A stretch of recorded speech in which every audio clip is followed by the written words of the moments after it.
Well, it's been an incredible week in the world of Donald Trump. Lurid allegations and one of the most heated presidential press conferences in history. And he's not even in the White House yet. Well, the man with the ear of the president-elect, Nigel Farage, joins me now in the studio. Hello, good to see you here. Good morning. I'm not sure if there's ever been a president entering the White House under such a cloud of controversy. You've spent more time with him than any other UK politician since he won that election. How is he going to turn it around? Oh, he's not. No. Please, if anyone thinks that he's going to become a president like the previous 44, they just forget about it. He isn't going to be like that. He will go on tweeting. He will go on saying what he thinks.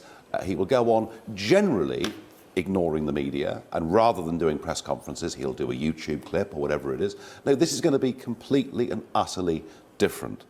What matters, frankly, isn't what the commentariat think. What matters is what the American people think. But then the American people, he's actually got the lowest approval ratings of a president-elect since polling began. Well, what a fantastic place 37%. What a great place to start. Absolutely ideal. Now, if you start with relatively low expectations, but then show people that you can bring money back to America, you can bring jobs back to America, and control the border with Mexico, if he can do those things, what you'll see is his popularity ratings go through the roof. There's, of course, that famous photo of you by the gold elevator in Trump Towers. When was the last time you spoke to him? I'm just trying to think. Just before Christmas. Just before Christmas. But obviously we're out there this week. It's going to be very exciting. I mean, look, I know that people look at this guy and from this side of the Atlantic, all they've seen is controversy, negativity. I mean, all I would say is this. He has appointed some absolutely first-class people to big positions. These are the people running America. They are self-made billionaires. They are very successful generals in the US Army. They're not part of sort of typical career politics. Definitely not typical career politicians. Some of them are quite close to Russia, aren't they?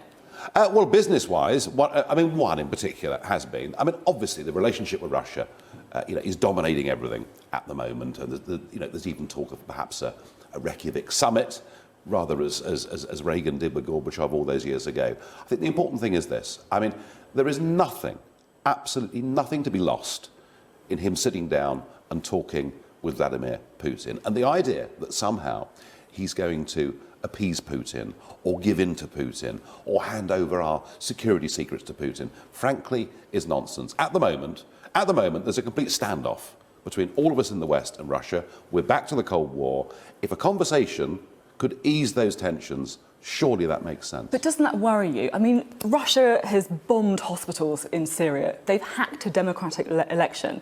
They've invaded a neighbouring state. Isn't it worrying that Donald Trump is appearing to be quite conciliatory towards Russia? I think that the point about the invasion of the Crimea, the takeover of the Crimea, is that this is a conflict that we provoked right from the start. Our expansionist attitude towards the Ukraine, the European Union, NATO, wanting to take that country, and that is what sparked all of this. We need a different approach towards Russia, one that is not in any way going to give in or appease them, but one that says perhaps poking the Russian bear with a stick isn't that intelligent. Now, I'm keen to talk to you about Brexit. You clearly think that Donald Trump is going to be a good thing for the UK and for trade relationships. But I just want to have a look at what the man that we're going to be negotiating with has said. So this is Wilbur Ross, his Commerce Secretary, talking about Brexit and the opportunities for other countries to take advantage. He said, "I think this is a God-given opportunity." I mean, that doesn't sound that friendly to the UK to me. Really? Well, actually, there is something about free trade and a reduction of barriers and an increase in investment that can be good for both sides. That's the point. And we are in this situation where we have potentially a very protracted renegotiation with the European Union. And frankly, given the amount of time the Prime Minister's taking to even declare Article 50, I think it will be quite protracted. What we have got here is a fantastic opportunity, really, to strengthen our negotiating hand in Brussels. I am absolutely certain, knowing not just Trump, but knowing many of the Trump team, I'm absolutely certain they want to show the outside world that they're not protectionist.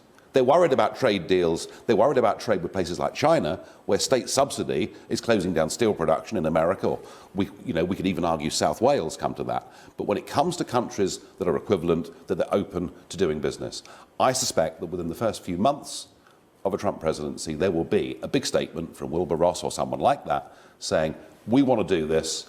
Oh, and by the way, we're not bureaucrats. We're not people who've lived on the public sector purse all of our lives. This won't take 2 years or 5 years or 10 years. We want to get this done in 3 months.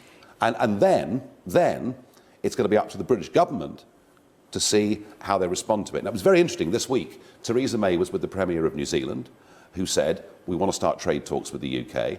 Theresa May said, yes, good idea, we'll do it when the time is right, meaning when Mr Juncker says we're allowed to. Talking New Zealand, though, at the same time, the UK did more trade with the EU in 2 days last year than they did with the New Zealand over the whole time. Yeah, and that is the argument that says we should be insular little Britain.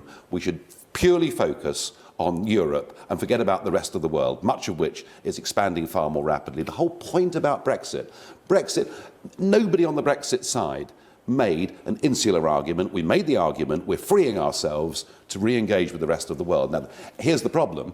If the European Union tell us we can't do that until a 2-year process is out of the way, you suddenly start to ask yourself, is it really worth going through 2 years of renegotiation and losing all of these opportunities? So I think we're going to have to start standing up for ourselves in the councils of Brussels. So what are you hoping from Theresa May's Brexit speech next week? I mean, it sounds like all your dreams are about to come true. She's coming out of the customs union. Well, she seemed pretty tough with you last Sunday on your first show. I mean, it sort of strong hints that we wouldn't stay part of the single market, and then the next day gave a statement that appeared to contradict it. I'm quite certain that Theresa May will do what she always does. She will sound very reassuring. She will look to be very much in control. She will say all the right things. And people like me will say, well, it sounds great, but why is it taking so long? And when it comes to immigration in particular, which she is highlighting, this is coming from the person who was Home Secretary, failed completely. I'm yet to be convinced, I have to say. I'm interested, just quickly finally, about your roller coaster year. You failed to become an MP. You failed to become the US ambassador as well. Now you're a radio DJ host. Is it coming crashing back down to reality? Or are you still I'm doing what I want to do. I'm not leading a political party. It leaves me free to be a commentator. I can do radio, I can write, I can appear on television. I'm still an MEP. I'll be there watching those negotiations once Article 50 has been triggered. I'm just freed from running a political party, and I'm very happy. Very positive spin to put on that, Nigel Farage. Thanks for being with us. Well, lots to talk about there. Thanks for joining us on today's programme. And if you want to know what I made of it all, I'll be live on Facebook in just a few minutes' time. You can just search for Sophy Ridge on Sunday, and you can find our podcast on iTunes and Spotify for all the best bits of the programme and more. Well, we'll be back next Sunday when I'll be joined by Labour leader Jeremy Corbyn after a big week of news. Theresa May finally revealing her big Brexit plan and Donald Trump entering the White House. I think we'll find one or two things to talk about. See you then.